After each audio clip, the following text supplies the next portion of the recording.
안녕하세요. 사랑하는 우리 성도 여러분, 반갑습니다. 지난 한 주간 동안도 평안하셨나요? 올 한 해 평안하셨나요?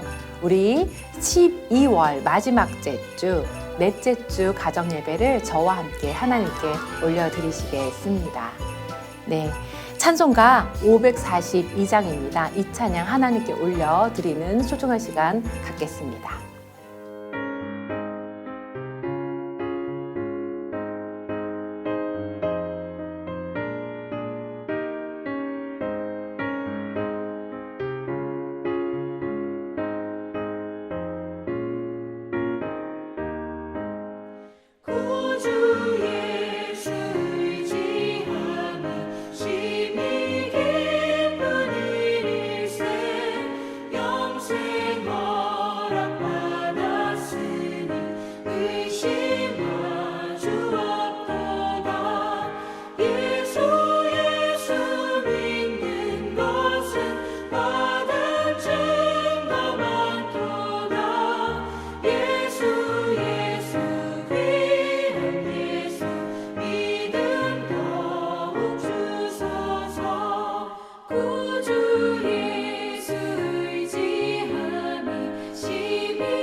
오늘 저와 함께 만나보게 될 하나님의 말씀은 이사야서 12장입니다.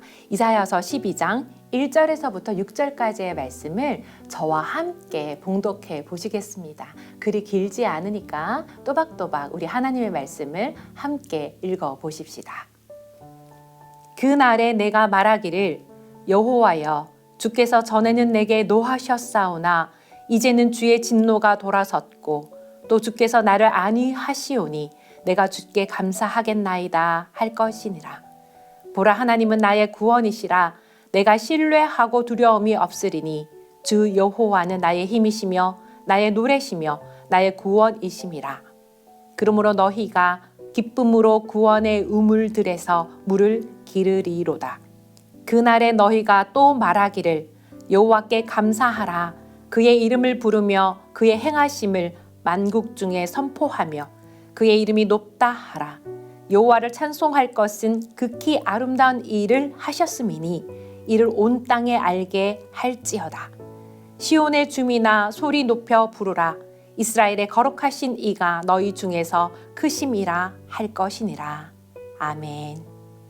네, 사랑하는 우리 고척교회 성도 여러분, 여러분들과 함께 오늘 말씀을 나누게 되어서 정말 기쁩니다. 오늘은 이사야 말씀인데요. 12월 마지막 주 월요일부터 이사야서를 이제 통독하게 됩니다. 우리 성도님들이 간혹 저희에게 이런 말씀을 하세요. 선지서는 어려워요, 목사님. 선지서는 무서워요. 여러분들은 어떠신가요? 오늘 이사야서 말씀을 맞이하여서 본문에 대한 이야기를 먼저 하기 전에 이 선지서에 대한 이야기를 조금 들려드릴까 합니다. 선지서는요, 맞습니다. 조금 어렵기도 해요. 조금 무섭기도 해요. 왜 그럴까요? 선지서는 하나님께서 하나님의 말씀을 전하기 위하여서 사람을 세웠기 때문이거든요. 하나님은 과연 어떤 말씀을 전하고 싶으실까요? 당신의 백성들이 잘 하고 있을 때 어떤 음성을 들려주시기보다는 당신의 백성이 잘 하고 있지 못할 때 제발 돌이켜라, 나에게 돌아와라, 하나님의 음성을 들려주기 위하여서 선지자를 보내지 않았습니까? 그러다 보니 선지서는 조금 어렵기도 하고 미래의 예언적인 것도 있고 묵시적인 것도 있고 또 표현이 직접적으로 표현되는 것도 있지만 또 비유적으로 표현되는 것도 있고 그러다 보니 조금 어렵게 느껴지거든요. 실제로 어렵기도 하고요. 또한 무섭기도 해요. 경고의 말씀이 많거든요. 심판의 말씀이 많거든요. 그러다 보니 하나님을 오해하기도 해요. 우리 하나님 너무 무서워. 이렇게 말이죠. 그러나 우리 하나님은 어떤 분이신가요? 사랑이 많으시고 자애로우시고 인자가 한이 없으시고 기다리기를 정말 많이 기다려주시는 분 아니십니까? 그렇게 참고 기다리다가 도저히 안 되겠어. 얘네들에게 나의 마음을 전해야 되겠어. 얘네들이 정말 돌아오길 바래. 이런 간절한 마음을 가지고 선지자를 통하여서 하나님의 음성을 들려주시는 거거든요. 그렇게 하나님 많은 선풍 가운데에 그러한 내용만 선지서에 모아 있다 보니까 선지서를 읽으면 다 분노하는 하나님, 화가 나 있는 하나님, 멸망시키시는 하나님, 무서운 하나님만 보게 되는 거죠. 그래서 그러한 흐름 가운데에 선지서가 기록되었구나, 이런 이해를 좀 하시면 선지서에 나타난 하나님이 전부는 아니라는 거, 그리고 선지서를 통하여서 보여주시는 하나님의 마음은 분노와 멸망이 아니라는 거, 정말 자녀를 사랑하는 마음이라는 거를 알게 되실 것입니다. 그리고 선지서에 대한 이야기를 조금 더 들려드릴까 봐요. 우리 성경에는요, 여러 가지 선지서들이 있지요. 그래서 소선지서, 대선지서 이런 표현들 들어보셨을 거예요. 크게 대선지서가 있고 또 작게 소선지서가 있는데요. 이거는 어떤 선지자가 크고 훌륭해서 그렇게 구분한 것이 아니라 분량이에요.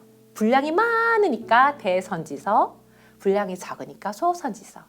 어떤 선지자도 소중하지 않는 하나님의 말씀을 가진 선지자는 없거든요. 다 소중한 하나님의 말씀을 대언하고 있기 때문에 그 경중의 차이가 질적인 것과 능력적인 것이 아니라 분량적이라는 거.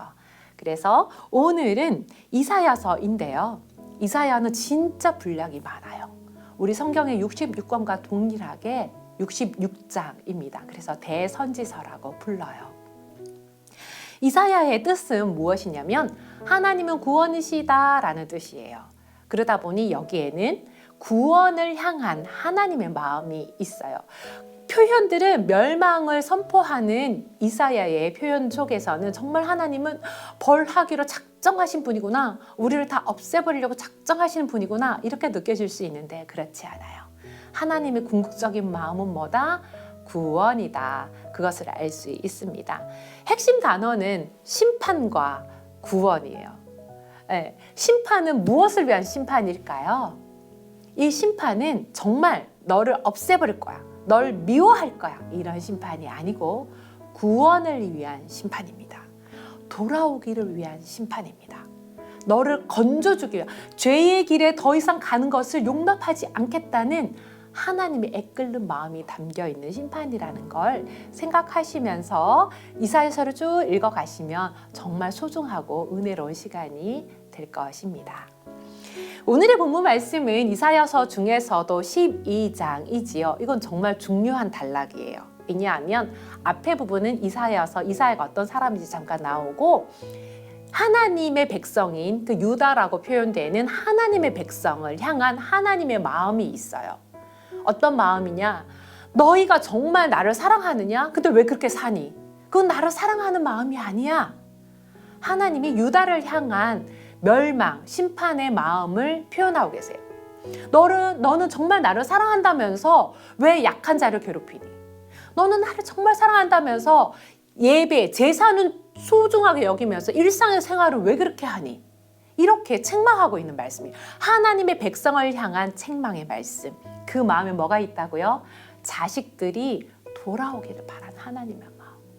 내가 너에게 구원을 줄 거야. 돌아오기만 해. 내가 구워줄게. 돌아오기만 해. 너를 건져줄게. 돌아오기만 해라 라는 애끓는 하나님의 마음이 그 앞에 있어요. 그래서 유다, 하나님 나라의 백성을 향한 하나님의 멸망의 선포가 있습니다. 네, 12장은요 놀랍게도 그 구원을 받은 자들의 노래와 찬양이 있어요. 하나님, 이런 와중에서도 나를 구원해 주셔서 너무 감사해요. 나는 이렇게 죄인이었는데, 하나님의 마음을 아프게 한 죄인이었는데 나를 구원해 주셔서 너무 감사해요. 구원받은 자의 노래와 찬양이 오늘 저와 여러분들이 읽은 본문의 말씀입니다.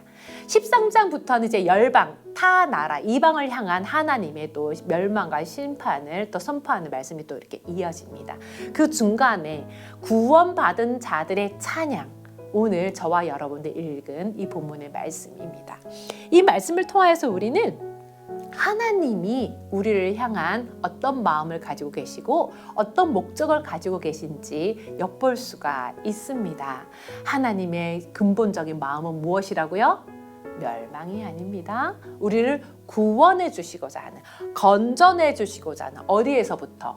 죄의 자리에서부터, 불의에서부터, 공평하지 않는 세상으로부터 우리를 구해 주시고자 하는, 내게로 돌아와라 하는 하나님의 마음입니다. 거기에 응답하고 돌아온 백성들의 노래와 찬양이 오늘 저와 여러분들이 읽은 찬양입니다. 이 12장의 말씀은 정말 찬양으로도 불러지기도 해요. 우리 구원의 노래, 여러분들의 삶 속에서 어떤 구원의 노래가 있으신가요? 오늘 가족이 모이셨지요? 가족들과 함께 그 이야기를 한번 나눠보시지요. 부모님은 자녀들에게 나의 구원의 노래를 한번 들려주시는 그런 스토리가 필요한 것 같아요. 자녀들은 부모의 삶과 그 고백을 듣고 자라거든요. 우리 할아버지 할머니도 마찬가지고 부부간에도 마찬가지예요. 오늘 이 예배의 소중한 자리를 통하여서 이런 질문을 한번 해보시기 바랍니다. 내가 만난 하나님, 내가 어떤 구원을 받았는지, 내가 어려운 가운데에, 삶의 고난 가운데에, 내가 범죄한 가운데에 어떠한 하나님의 구원의 은총을 입었는지 한번 나눠보는 시간을 가져보시기 바랍니다. 그것이 바로 여러분들의 하나님 앞에 올려드리는 구원의 찬양이고 구원의 예배입니다. 감사의 고백 아니겠습니까? 꼭 가족들과 함께 이렇게 소중한 질문의 시간, 나눔의 시간을 가져보길 바랍니다. 또 두 번째는 우리의 구원이고 힘이시며 노래 되시는 하나님을 어떻게 세상 가운데 전하며 높일 수 있을까요? 이런 것도 한번 나눠보시길 바랍니다. 오늘 예배를 통하여서 우리 말씀을 읽었어요. 하나님의 마음의 본심은 뭐다? 우리를 건져내 주시는 것이다. 구원하시는 것이다. 나는 이렇게 구원의 은총을 입었다. 나의 어려운 가운데에, 내가 죄 중에 있는데, 내가 하나님을 떠난 가운데에 있는데, 내가 고난 가운데에 있는데 하나님이 나를 이렇게 건져주셨다. 이런 신앙 고백을 나누셨다면 이것을 세상 사람들에게 어떻게 알게 할 수 있을까요? 우리 가족들과 이 이야기도 한번 소중하게 나눠보았으면 좋겠습니다. 우리의 증거, 우리의 고백이 하나님을 영화롭게 할 뿐만 아니라 이것이 정말 복음의 능력이 되거든요. 예수 그리스도를 선포하는 능력이 되거든요. 이렇게 소중한 시간 되길 축복합니다. 다 같이 오늘 질문까지 나눠보시면서 소중한 시간 되길 바라고 저와 함께 기도를 올려드리는 시간을 잠깐 갖도록 하겠습니다. 여러분들이 가족끼리 또 이렇게 묵상하는 시간을 가지시는 것도 좋고 말씀을 근거하여서 나의 고백이 담긴 기도와 고백을 하는 시간이 되었어도 좋겠습니다. 다 같이 기도하시겠습니다. 하나님, 참 감사합니다. 나의 구원이 되신 하나님을 높여드립니다. 하나님을 더 신뢰하고 노래하며 높이며 살아가게 하시니 정말 감사합니다.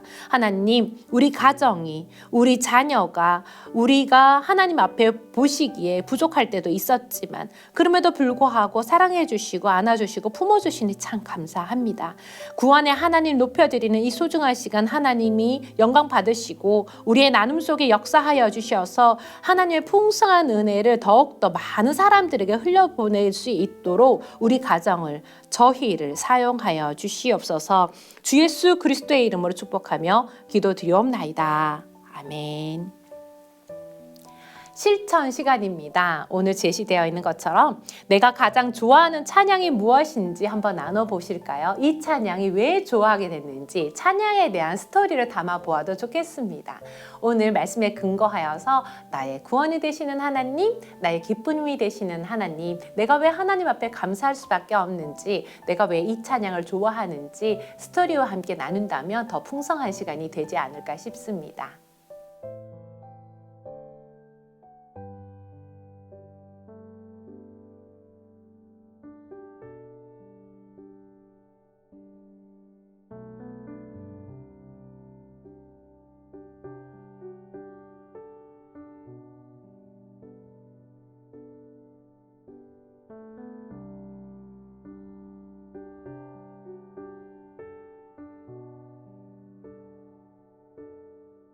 오늘의 주제 말씀 이사야서 12장 5절 말씀입니다. 우리 온 가족이 암송해야 되는 또 말씀 중에 하나인데요. 일주일 동안 계속 매일매일 읽다 보면 이 한 구절 정도는 암송하실 수 있겠지요.